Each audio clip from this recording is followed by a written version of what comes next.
Well, hello, football fans, and welcome to this edition of the Billy Skinner Lamar Viking Football Coaches Show. I'm Bill Frawley, and with me, as always, of course, is head Viking football coach Billy Skinner. Coach, how are you doing today? I'm doing great. We're back up here working on Sunday, so life is good.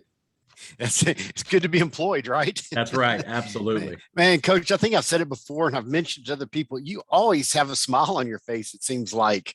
I can't believe that we get paid to do this. And I mean, I truly believe this is the greatest profession in the world. So I feel lucky every day that we wake up and get to come to work. So Awesome stuff.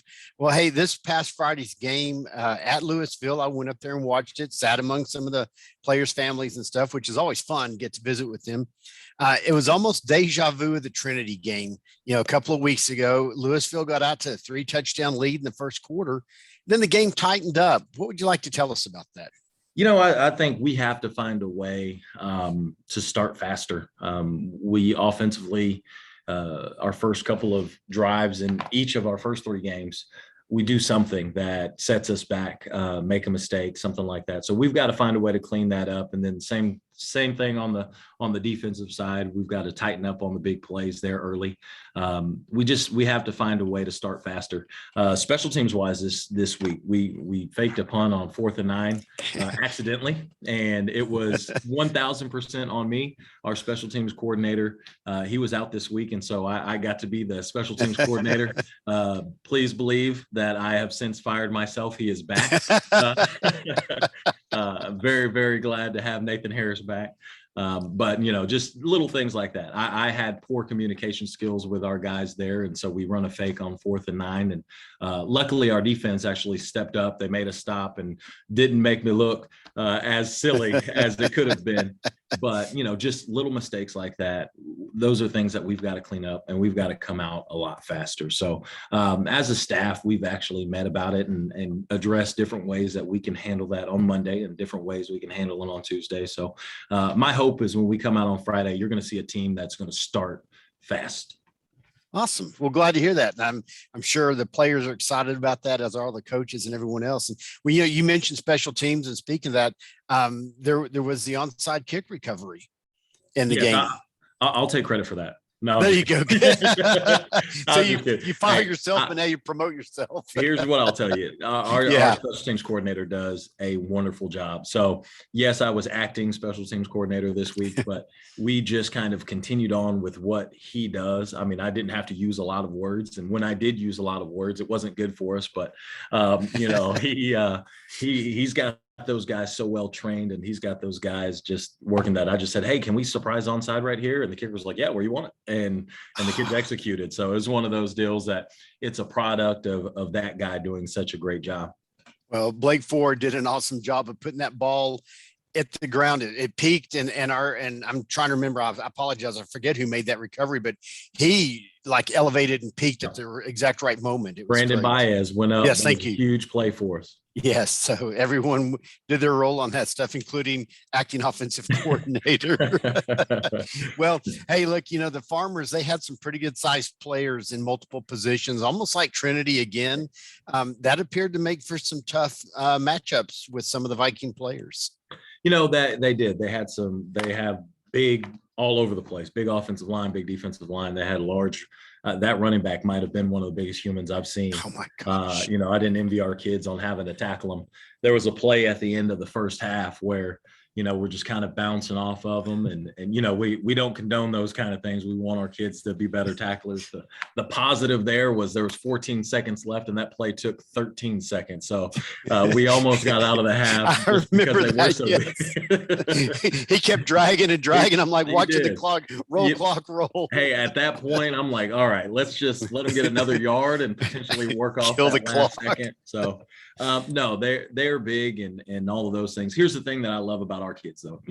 We don't necessarily step off the bus as the most physically imposing team, but our kids, man, they play big. They play with no fear. They don't flinch. It doesn't matter who they're lining up against. And that's one of the things that I love about our kids is they don't ever come to the side and tell me, man, coach, this kid's too big, or man, coach, this kid's going to the University of Texas. And none of that. They say, coach, let's do it. I want to play. And so I love that about our kids. Well, that is part of that never quit spirit, and the VFND Viking fight never die, of course. And well, and speaking of that, hey, you just gave some props to their running back, but I got to tell you, Javion Green, my goodness, he blasted his way through some holes, and I'm going to give some credit for in a moment too.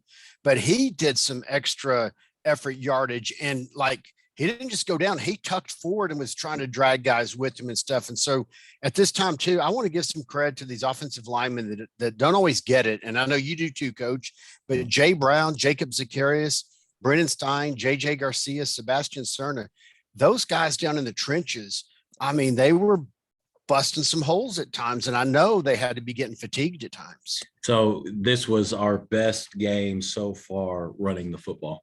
I think we ended up averaging 6.8 yards a carry after we went through and did the stats.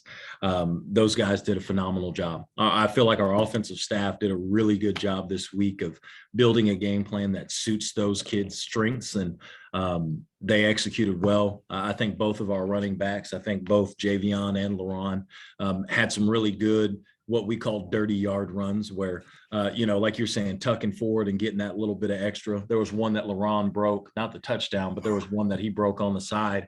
And, I see him laying out just every inch, everything he's got laying out for an additional 2 to 3 yards. And so I think those kids are coming along and coming alive at the right time. So I'm really excited about them. Another kid I want to give props to for blocking this week is Jaden Morris. We did some, and I say blocking, we do some read plays with him. And so he's got to make the right read on the right person. And so because he was doing that and he was a threat to pull it and run, now a guy would step out on him, and that would open just a little bit of space for Javion, who didn't need a lot, and open up a little bit of space for LaRon, who didn't need a lot of space to get through. So, you can add him on that group of guys that did a good job blocking. Definitely so. And thanks for rounding out some of the player call outs on this offensive exhibition they put on the other night. So that's good. Well, Coach, sitting in the crowd with the players' families, which I really enjoy when it's an away game and I get to go sit in the crowd. I'm not up in that broadcast booth and stuff, and visiting with, parents, aunts, uncles, grandparents, the whole siblings, all the girlfriends, all of it.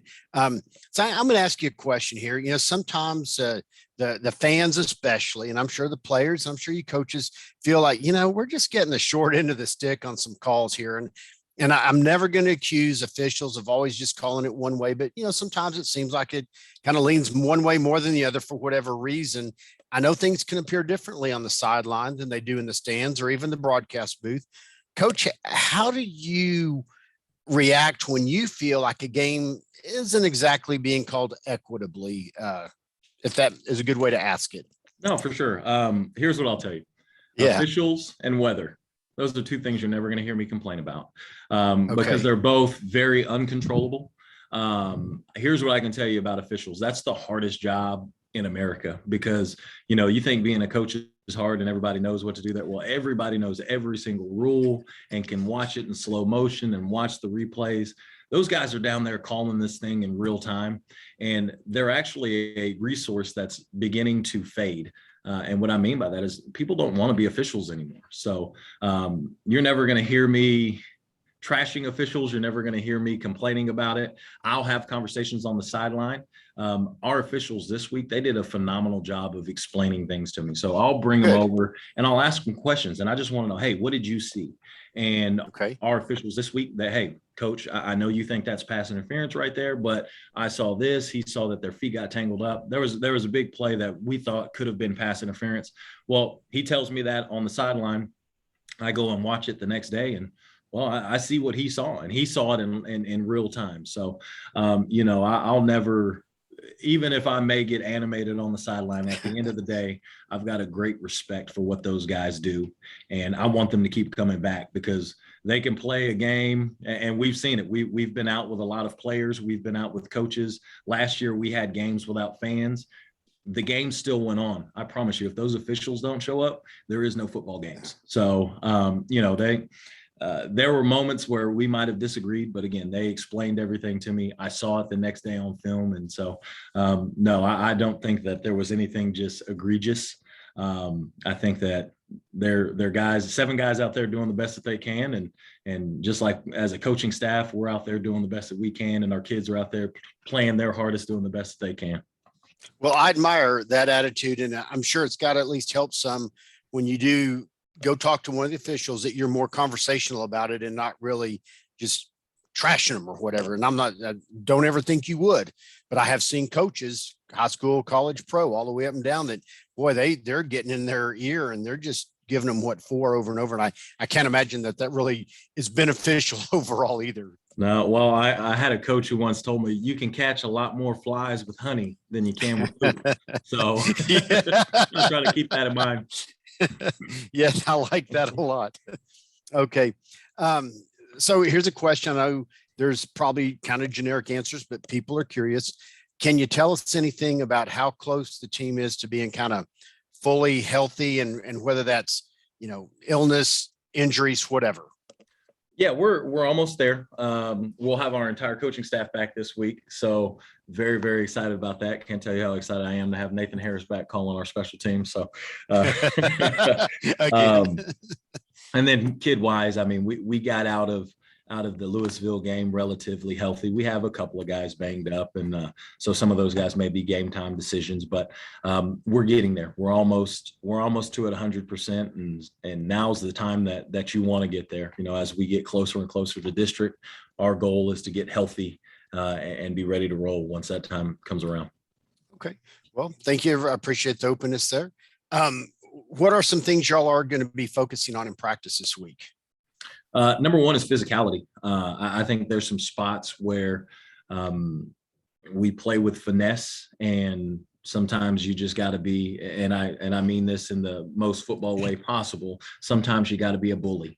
And again, we've got to start getting that mentality in some spots. And so there are going to be some things we do in practice to kind of foster that belief, would kind of foster that development of our kids. But I think part of starting fast is realizing it's okay to go and put your pads on people legally and do those things. So, this week in practice, there's going to be a lot more what we call good on good. There's going to be a lot more of our varsity ones offense playing against our varsity ones defense. Okay. Those are things that we've got to see faster reps, and we've got to hit each other a little bit. And, because we are getting healthier, that allows us to be a little bit more physical in practice, because the last few weeks we'll be in practice and, yes, we want to hit and do those things, but we also don't want somebody to get rolled up so, it's just that balancing act. And I think that we're now to a spot where we can be a little bit more physical in practice. So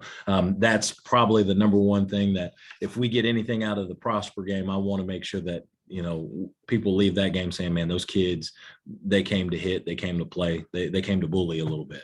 All right. Well, speaking of the Prosper game this coming Friday night, it's another home game for the Vikings.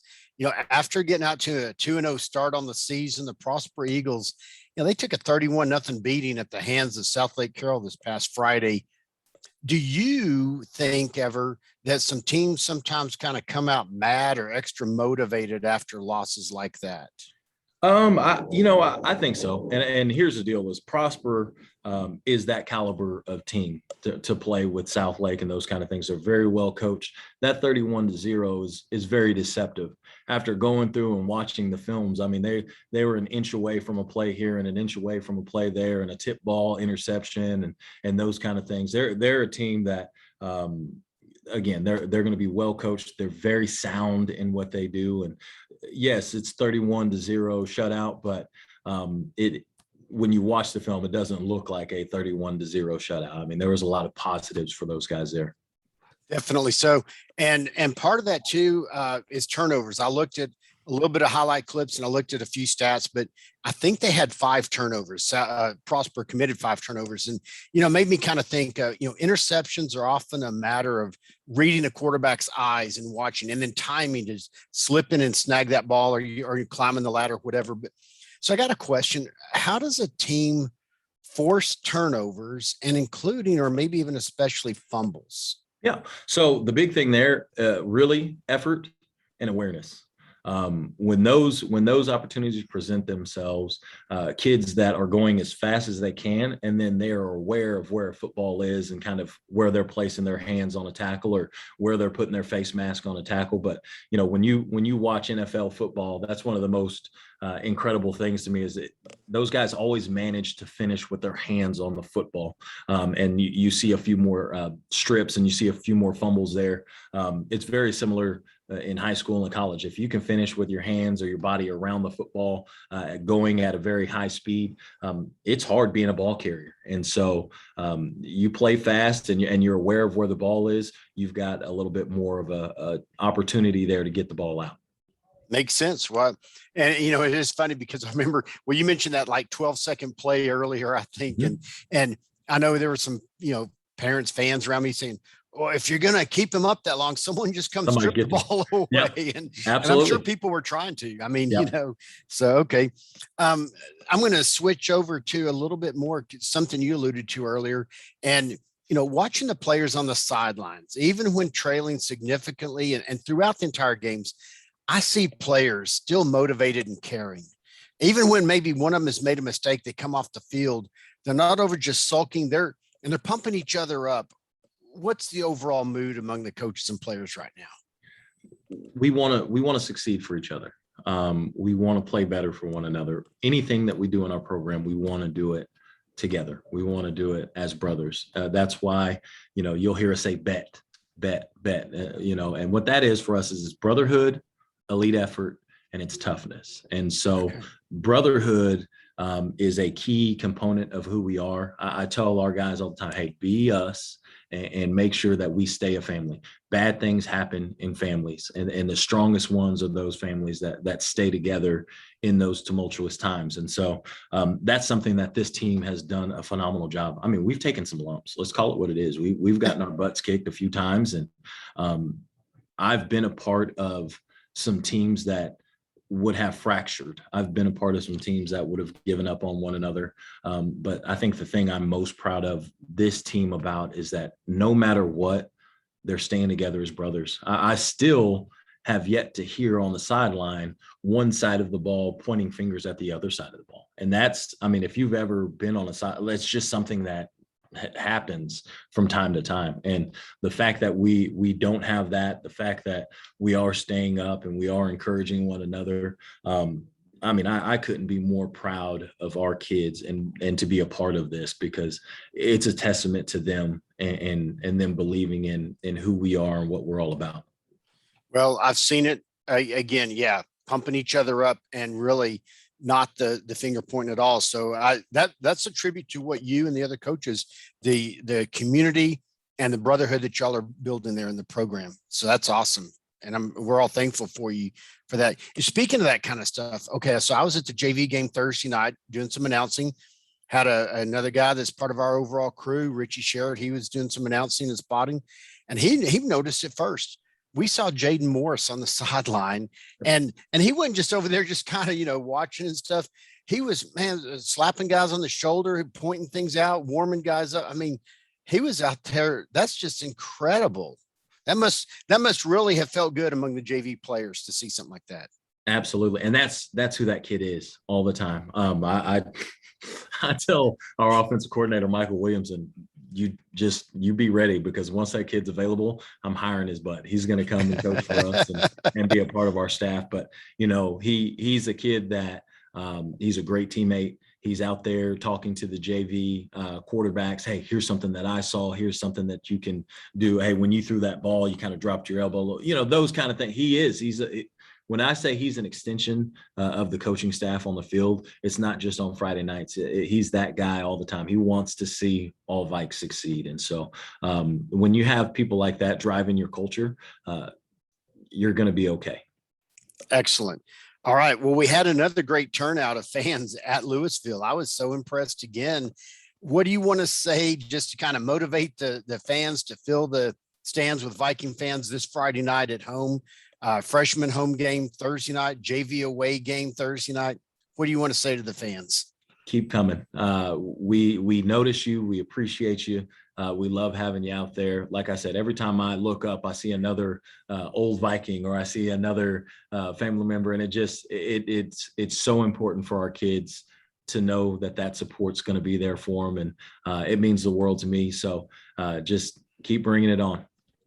Well, I'm going to surprise you with this a little bit. It just came to my mind when you talk about seeing old players and stuff. I was at a neighbor's, he's an 8th grade baseball game, over in Irving on yesterday afternoon. And after his game, his coach, and I didn't know who the guy was, says, "Mr. Frawley, stay around. I'm going to talk to you after the game." And I'm like, "Oh my gosh, what did I do? I haven't been yelling or anything." Right. Calls me. He goes, "Well, it was a previous Lamar athlete, Charlie Jackson, from years and years ago." Oh. And he also was in the youth group that I was working with at that time or whatever. But he goes, "Oh, I watched those Coach Skinner shows that you do, and I've been watching some of the broadcasts." So there are, whether they're in the stands or on the sideline or coming up to you, or they're watching. And it's really neat to know that there's that kind of community support going on. So absolutely. I love to hear those kind of things. Well, speaking of all that, we'll be doing a live broadcast of the Prosper game on Friday night through YouTube. We'll send out the link through the Booster Club webpage. But again, that's not a substitute for showing up. I mean, I know some people listen to the game, I believe, while they're at the game, kind of like listen to the radio, but everyone who can be there, please show up and be loud. Let them know that we're there. Coach, anything else you want to add on before we sign off this week? I do. I've got one thing, actually 2 things. Sure. Again, we make calls for Gatorade, and people just absolutely deliver. I came in again the day after the coaching show came out last week, and there was more Gatorade here. So to those that are bringing it, thank you so much. It's very greatly appreciated. I know our kids, they appreciate every bit of it. So thank you guys for answering that call and doing that.